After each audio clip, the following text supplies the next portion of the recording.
Stina e verës është një mirësi prej mirësive të shumta që na ka dhënë i Madhi Zot. Allahu i Lartësuar ka bërë që ne të kemi 4 stinë. Të shijojmë mirësi në stinë të ndryshme, në kohë të ndryshme të vitit. Dhe gjitha këto janë argumente për ekzistencën e Zotit. Janë argumente për urtësinë e madhe që ka krijuesi i gjithësisë.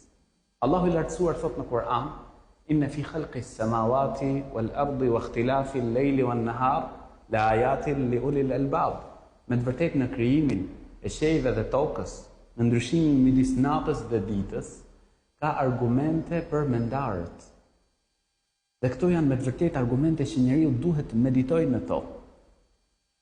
Dhe kjo stinë, siç është stina e verës, shumë njerëz, pra është edhe ajo ndjesia, nga që edhe dita është më e gjatë, edhe pra nxënësit e shkollave ose ata që kanë angazhime, pra i planifikojnë pushimet të kenë gjatë këtij sezoni.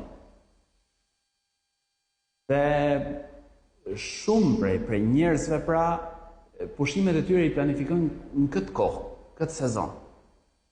Dhe pikërisht kjo është një mirësi që meriton falënderim dhe duhet meditim në të, po ashtu dhe planifikim se si mund ta shfrytëzojmë këtë stinë, pra në dobi të vetes tonë, në dobi pra të familjes tonë, dhe të avancojmë në aspekte të ndryshme të jetës.